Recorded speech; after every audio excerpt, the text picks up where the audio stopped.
Eu imploro. Deixo você fazer, mas salve meus filhos.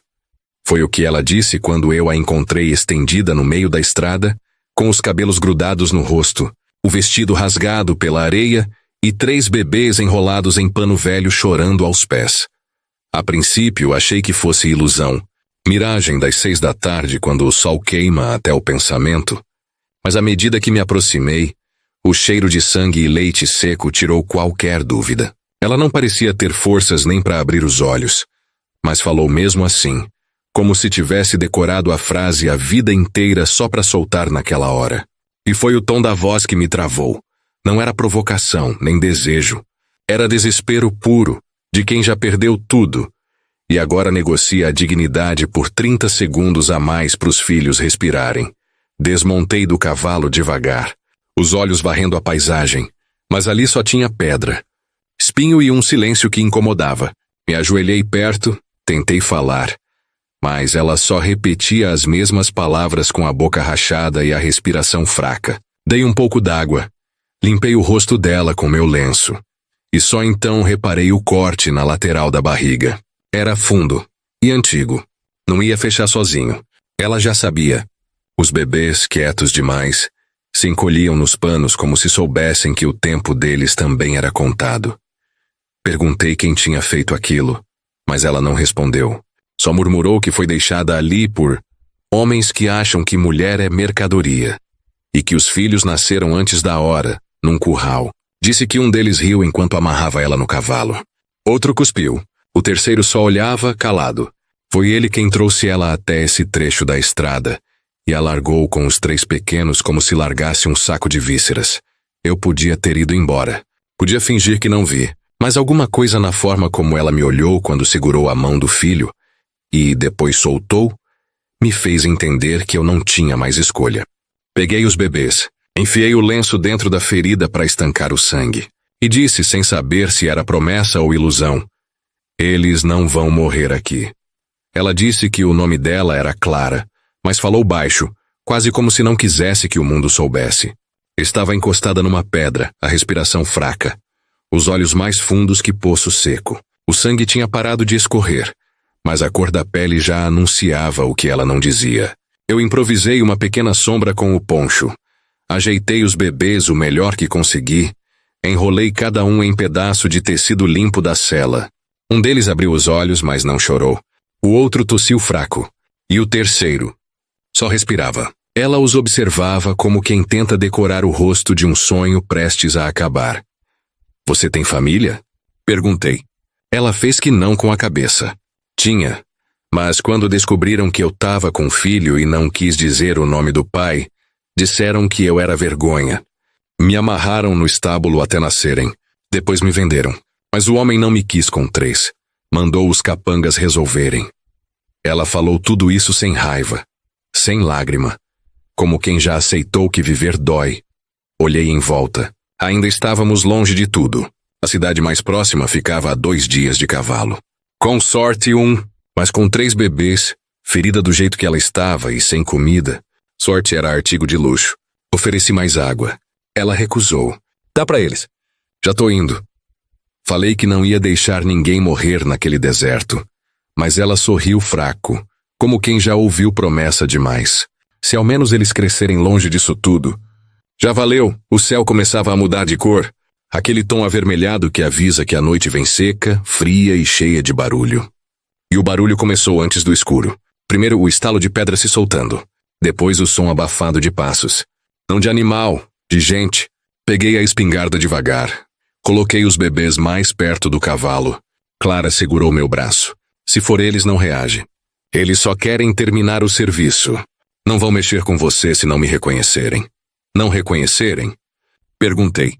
Ela respirou fundo, a voz baixa, quase uma confissão. Um deles é pai desses meninos. Mas não sabe.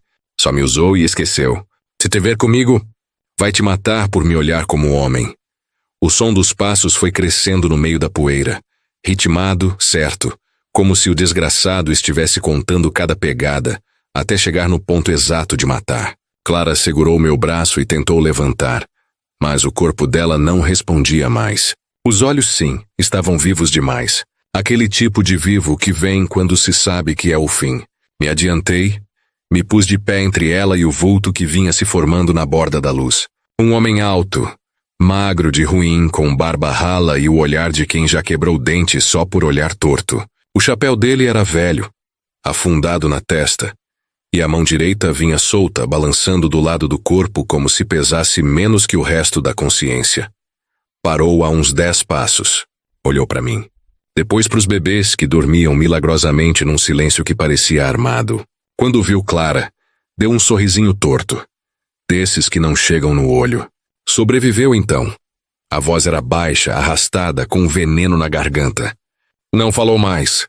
Só ficou ali parado, como quem espera que a morte peça licença. Eu não mexi na espingarda, só mantive o corpo entre ele e ela, a mão firme na madeira, o dedo perto do gatilho. Você conhece ela? Perguntei sem tirar os olhos dos dele. Ele assentiu, lento, quase entediado. Conheço mais do que devia. Ela era minha, até fugir com o que não era dela. Clara quis falar, mas tossiu sangue.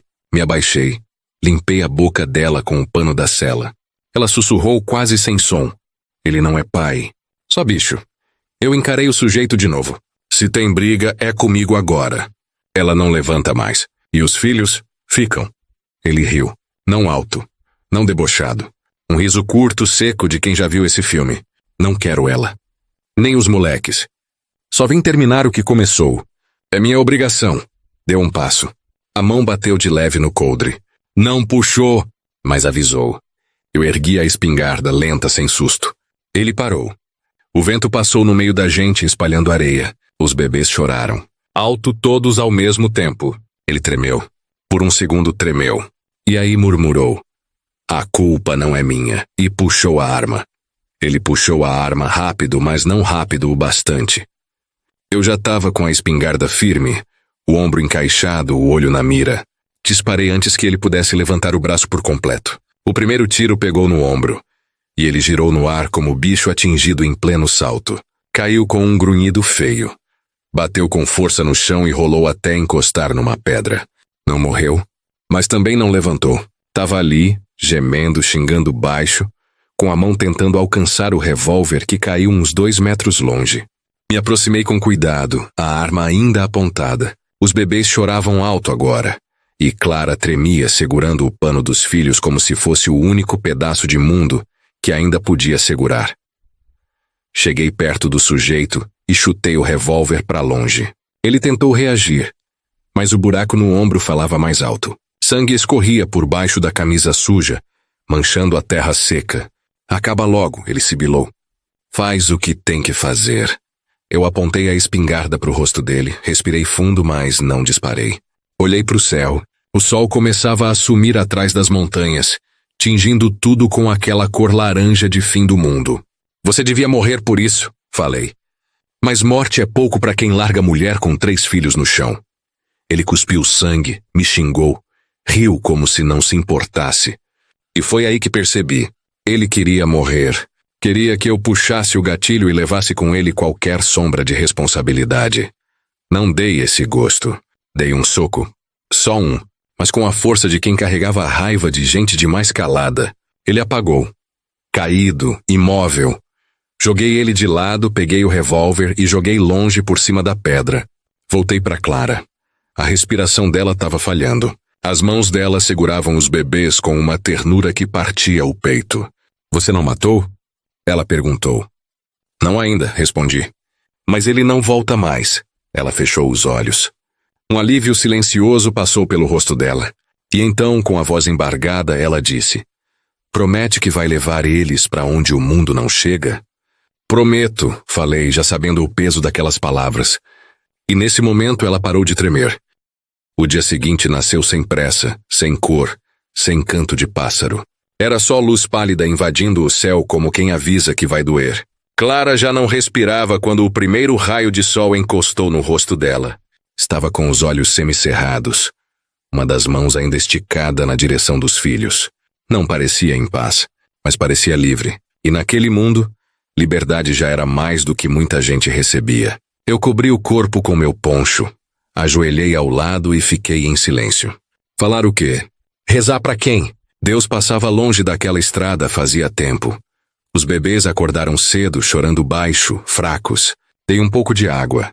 Ajeitei os panos, amarrei os 3 como pude com tiras de couro na sela, 2 na lateral, 1 preso contra o peito.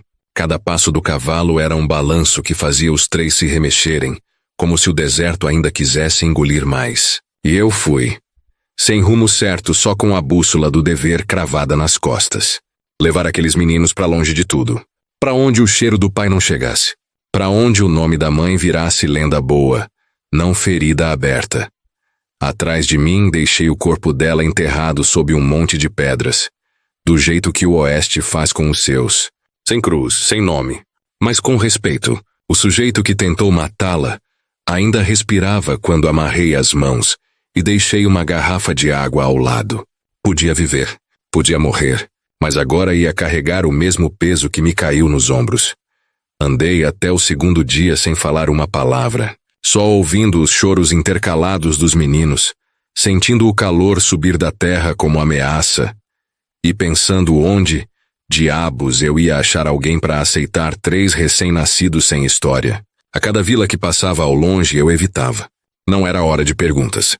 Não era lugar de julgamento. Quando cheguei na entrada de um vilarejo com o nome apagado, uma mulher de avental sujo me viu com os bebês e arregalou os olhos. São seus? Eu respondi do jeito que um homem responde quando já cansou de explicação. Não ainda.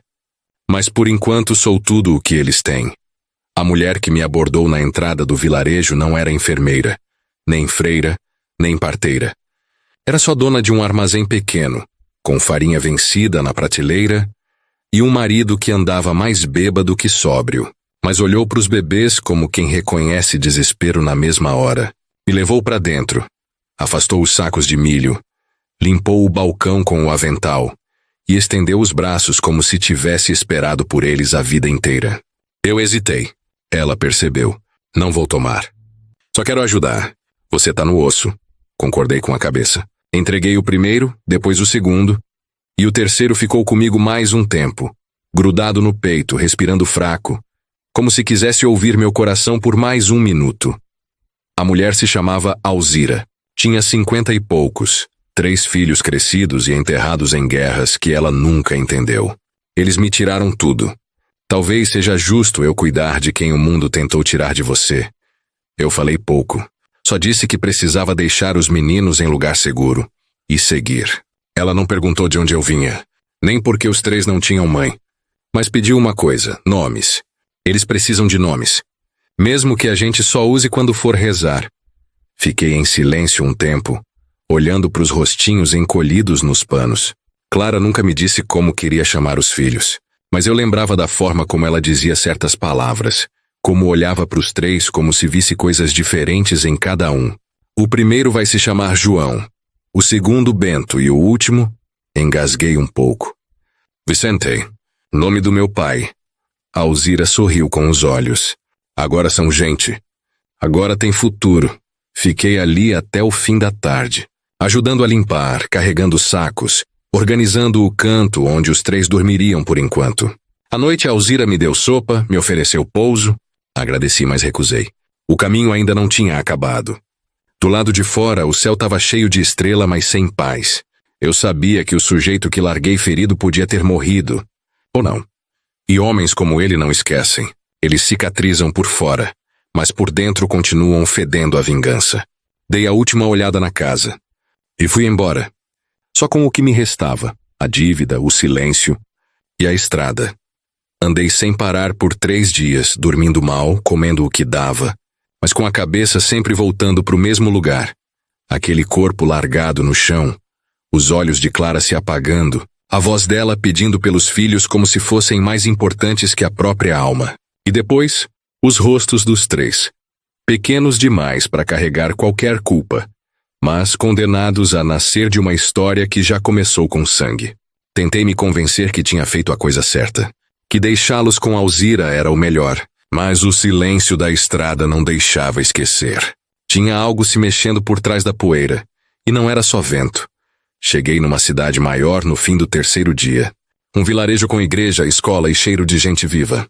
Precisava trocar mantimentos, descansar o cavalo e fingir que o mundo ainda girava sem balas no caminho. Entrei numa estalagem. Pedi um quarto barato e uma refeição quente. O dono era falante, como todo homem que esconde medo atrás de conversa. Falou da chegada recente de forasteiros, gente estranha, mal encarada. Disse que estavam perguntando por um sujeito com espingarda velha, cavalo manco e 3 crianças. Na hora, meu sangue gelou. Perguntei se tinham deixado nomes. Ele disse que não, mas que um deles usava uma medalhinha com as iniciais JP. Reconheci. Era um dos capangas que Clara descreveu. O calado. O que nunca riu. O que só olhava. Se ele estava por perto, não era por mim. Era pelos meninos. Pela certeza de que não sobrou testemunha. Deixei a comida pela metade. Paguei adiantado e fui direto pro quarto. Olhei pela janela por horas. Ninguém apareceu. Mas isso só tornava tudo pior. Eles estavam esperando que eu levasse a ameaça direto para onde importava. Pros bebês. Pra Alzira. Pra casa pequena com cheiro de esperança. Eles queriam que eu guiasse o caminho sem perceber. Na madrugada, quando o barulho da cidade apagou e o mundo voltou a cochichar, escrevi uma carta curta, sem muito floreio. Se eu não voltar, os 3 são teus. Ensina a risar, mas mais ainda a desconfiar. E nunca diz quem era a mãe. Deixei com o estalajadeiro. Subi no cavalo e virei a rédea de volta pro inferno. Voltei pelo mesmo caminho, mas o silêncio era outro. Não era o silêncio de antes, de paisagem e poeira. Era silêncio de emboscada, de coisa errada à espreita. A estrada parecia quieta demais. A luz do sol batia torta, como se já soubesse o que ia acontecer.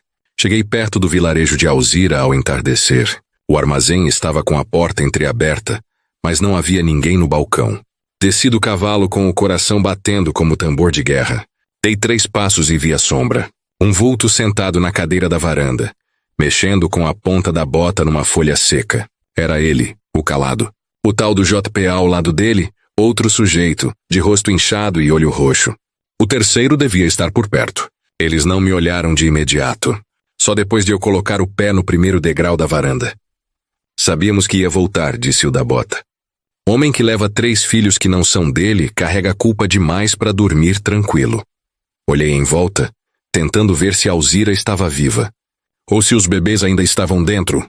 A janela do quarto estava fechada. A cortina imóvel. Nenhum som, só o ranger do vento. Eles não têm culpa, falei. Nunca tiveram. Vocês já tiraram a mãe, não vão tirar mais. O da bota riu. Isso não é sobre culpa. É sobre silenciar o passado. O outro levantou devagar, mão indo para a cintura. Eu fui mais rápido. Disparei a espingarda antes que ele puxasse. Peguei na barriga. Ele caiu de lado, urrando. O da bota tentou sacar, mas tropeçou na cadeira. Não teve tempo de mirar. Corri até ele, derrubei no chão com a coronha. Chutei o revólver para longe. O terceiro apareceu atrás da porta, mas não atirou. Era só um garoto. Mal barba no rosto. Me olhou como se pedisse desculpa antes mesmo de falar. Não quero isso. Me obrigaram. Peguei a arma dele e mandei correr. Ele obedeceu. Entrei no quarto. Alzira estava com os 3 no colo, sentada, imóvel, mas viva. Chorando em silêncio. Ela sabia. Sabia que eu ia voltar. Sabia que promessa no deserto se cumpre. Me ajoelhei. Toquei a cabeça de cada um dos meninos. Agora sim, falei. Agora vocês estão livres.